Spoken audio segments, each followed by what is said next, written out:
کہ حکومت عمر کی چل رہی ہے، وہ بھی مطمئن ہوتا تھا کہ میرے ساتھ انصاف ہوگا۔ عبداللہ بن عمر اور عبید اللہ بن عمر بصرہ سے گزر رہے تھے ایک جنگ سے واپسی پر، تو حاکم بصرہ نے آپ کو کچھ پیسے دیے کہ یہ مال غنیمت میں جا کے جمع کروا دینا،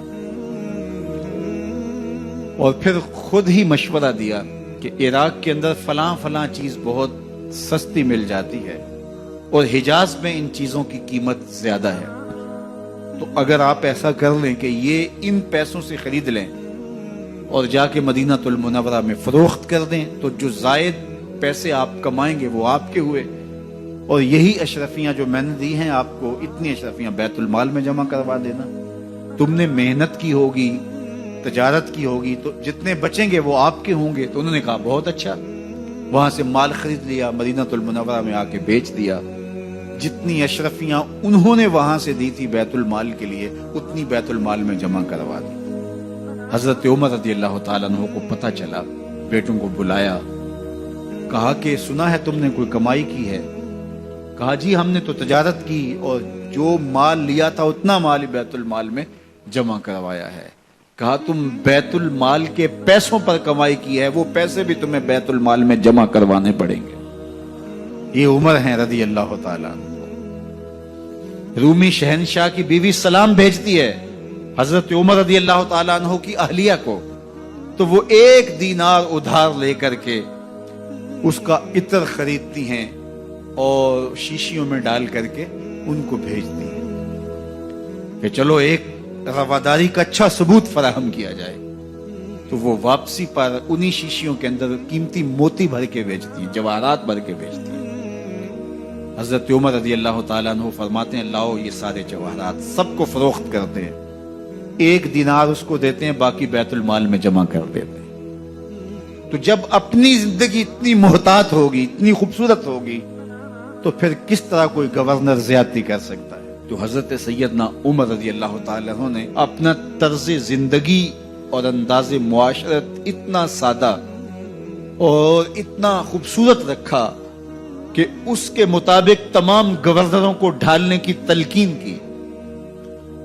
آپ جب بھی کسی شخص کو بطور گورنر اس کا تعین کرتے تو اس کو یہ نصیحتیں کرتے، ایک ترکی گھوڑے پہ سوار نہیں ہوں گے، باریک کپڑا نہیں پہنیں گے، اور انچھنے آٹے کی روٹی کھائیں گے، مکان کا دروازہ نہیں لگائیں گے، کوئی حاجب نہیں رکھیں گے، چوکیدار نہیں رکھیں گے، بواب نہیں رکھیں گے، جو تمہارے تک پہنچنا چاہے ڈائریکٹ پہنچ جائے۔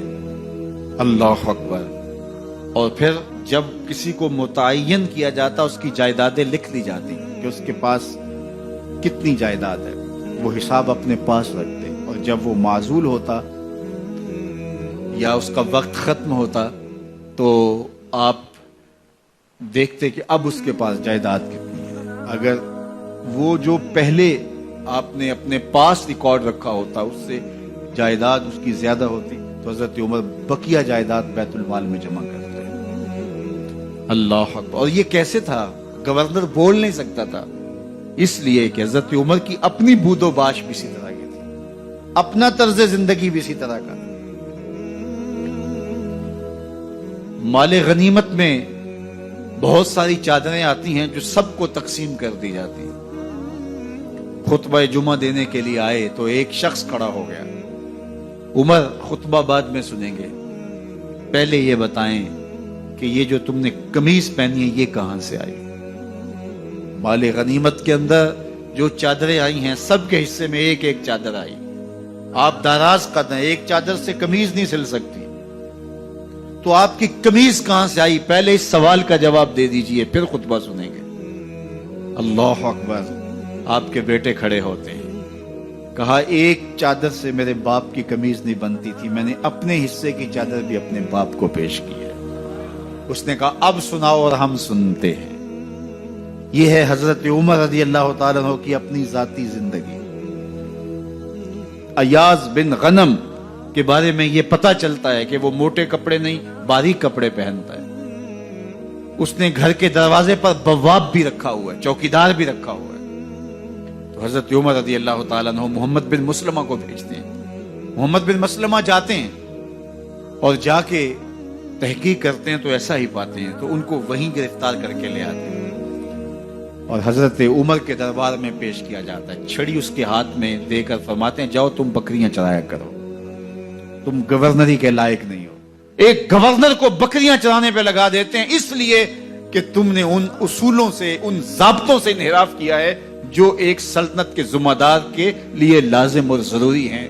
دور موجود کے حکمرانوں کو، چاہے وہ عرب کے حکمران ہوں چاہے وہ عجم کے حکمران ہوں، اگر وہ اسلام کا نام لیتے ہیں تو انہیں اپنے اعمال کا جائزہ لینا ہوگا کہ ہم کھڑے کہاں ہیں۔ یہ کہ حکومت عمر کی چل رہی ہے، وہ بھی مطمئن ہوتا تھا کہ میرے ساتھ انصاف ہوگا۔ عبداللہ بن